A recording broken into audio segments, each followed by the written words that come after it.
Yes, although there's sometimes some resistance to that. Right, right. And to make sure they get sleep at night so they can be ready for school. Yes. Here's what I've always been confused about.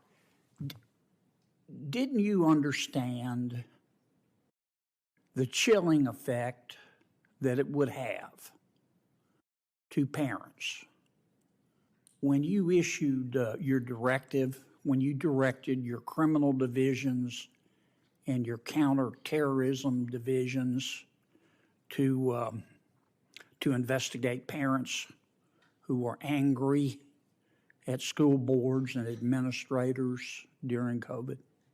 So, Senator, if you just give me a moment to put the full context, I did not do that.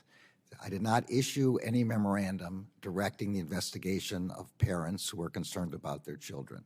Quite to the contrary, the memorandum that you're talking about says at the very beginning of the memorandum that vigorous public debate is protected by the First Amendment. And the kind of concerns that you're talking about are, as expressed by parents, are of course completely protected. The memorandum was aimed at violence and threats of violence against a whole host of school personnel. It was not aimed at parents making complaints to their school board. And it came in the context of a whole series of other kinds of violent threats and violence against other public officials. Let's walk through this. Your directive to your criminal division and your counterterrorism division came in a response to a letter from the National School Boards Association, did it not? In part to the letter and in part to news reports of violence and threats of violence. And the National School Board Association said these parents ought to be investigated under the Patriot Act as potential domestic terrorists. And you'll notice, Senator, that I said nothing like that. I understand, but that's what the letter said. There was a reference to that in the letter, right. Something I disagree with. And your employees helped them write the letter, didn't they? I don't know anything to suggest that that's true. I think it is true. Well, and the White House helped them write that letter, didn't they? I don't know. I have no knowledge about that, but certainly I don't know anything about my employees helping write that letter. So you get this letter from the National School Board Association asking you to investigate parents that your employees helped write and that the White House helped write, and you issue a directive to your criminal division and to your counterintelligence or counterterrorism division to start investigating parents who are angry. What did you think was going to happen? Say again, Senator, that nothing in my memorandum says to investigate parents who are angry. Quite the opposite. It says that the First Amendment protects that kind of vigorous debate. The only thing we wanted was for an assessment to be made out in the field about whether federal assistance was needed to prevent violence and threats of violence. Well, one of your field, that's not the way your department implemented your directive. One of your field offices actually opened an investigation. You set up a website and a hotline to report parents. And I don't think we didn't set up a specific hotline about this. This was a reference to the FBI's hotline. A Democratic Party official contacted you. They said that some Republicans were inciting violence by expressing public displeasure with school districts' vaccine mandates. And one of your field offices opened an investigation, which is a permanent part of their record. Senator, I don't know anything about the specific thing that you're talking about. They used to say in high school this is going to be on your permanent record. I don't believe there is any such thing with respect to this. I think there is at the FBI, General, and you and I both know there is. There was a lady a mom in Michigan. She has a special needs kid, and the kid was doing pretty well. And she got upset with her local school board over its closures and virtual learning policies, and she went to the meeting. And she made an intemperate comment. She accused them of being a bunch of Nazis. Why would the FBI open an investigation of her?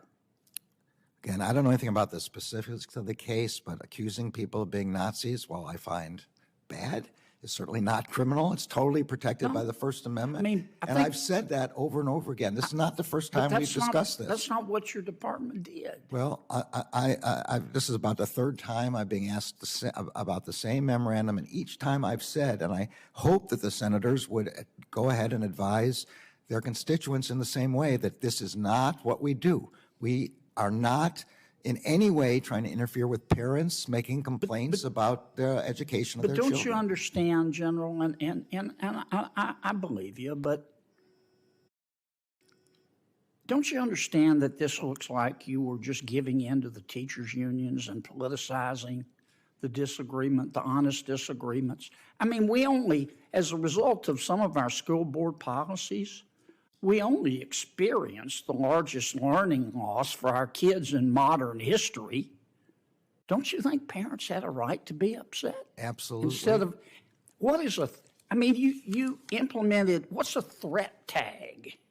I didn't implement the threat tag. What you're talking about there is a part of internal FBI operations. Yeah, as far as I can... You directed your folks, though, to open threat tags on these parents. I didn't... And that's true both in terms of public safety, and it's also true economically. Most poor people are not criminals. They're not. But criminals often prey on our lower income fellow citizens, particularly in their own communities. Existing businesses then leave, and they take jobs with them. And unemployment goes up, and we have more poverty. And those businesses that remain in our lower income communities, they're often mom and pop shops with a small margin of profit. They have to pay more for insurance. They have to pay more for security. They have to pay more for credit. So they have to raise their prices. And that makes people even poorer. That's what crime does. We in New Orleans, Madam President, we have tried everything. We have around 900 police officers. We need 2,000. Because many of our police officers retire every day. We've tried paying higher salaries. We've tried paying better benefits. We've tried curfews. We've tried task forces. We've tried social programs. We've tried after-school programs. We've tried crime cameras. We've tried facial recognition. We've tried conflict management. We've tried mentoring. We've tried youth clubs. We've tried job training. We've tried enhanced educational opportunities. We've tried prosecuting juveniles as adults. We've tried hotspot policing. We've tried 12-hour shifts. We've tried hiring administrative personnel to take the paper workload off our cops to get them back on the street. You name it, Madam President, and we have tried it. We've tried everything but one thing: stop and frisk. Stop and frisk. Under the Fourth Amendment to the United States Constitution, a police officer may stop a suspect on the street without probable cause.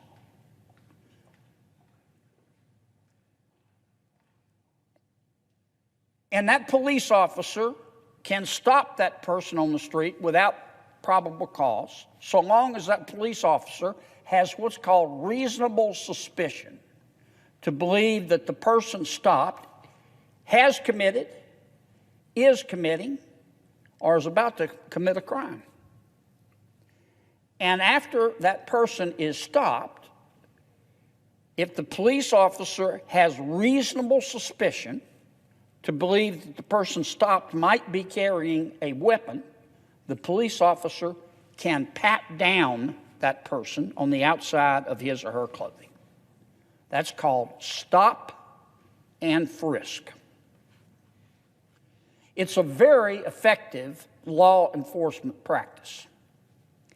It is used by police officers every day in virtually every city all across America, and it has been used since 1968. In 1968, the United States Supreme Court decided a case, a very famous case, called Terry v. Ohio. Terry v. Ohio. The very liberal Chief Justice, I don't use the word liberal in a pejorative sense, I'm just describing him as many scholarly works have, the very liberal Chief Justice Earl Warren actually wrote the opinion in Terry v. Ohio. And he was joined in that opinion by Justices Hugo Black, Justice John Harlan, Justice William Brennan, Justice Potter Stewart, Justice Byron White, Justice Abe Fortas, and Justice Thurgood Marshall. They all said together, here's our opinion, Terry v. Ohio. And what did that opinion say?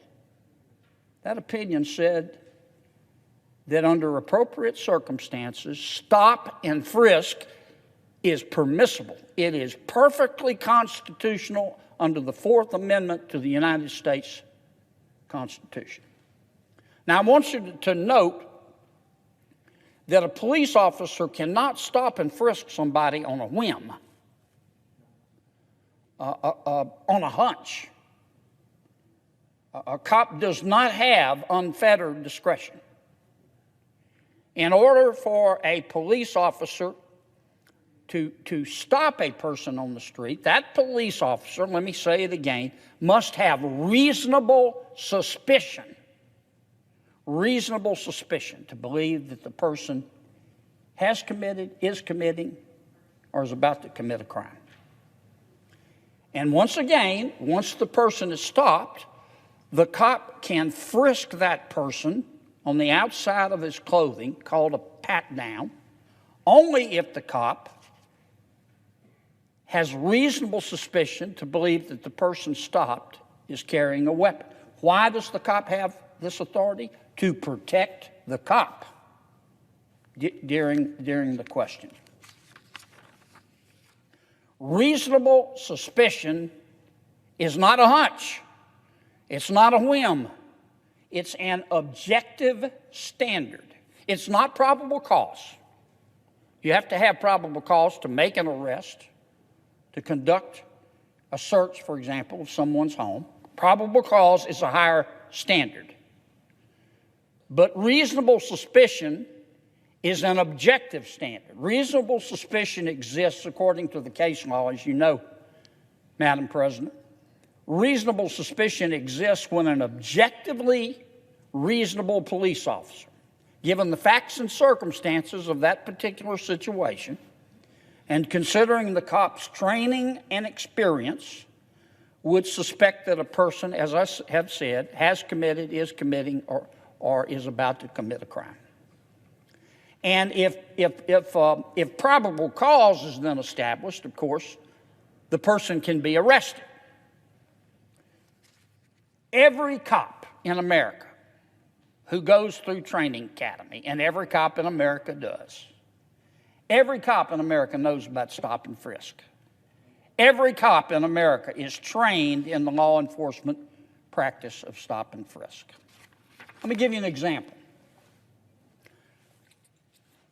Let's suppose a police officer is driving by and he sees an individual late at night walking along the street with a coat hanger or a Slim Jim. Do y'all know what a Slim Jim is? It's sometimes called a lockout tool. It's a way to get into a car if you lost your keys.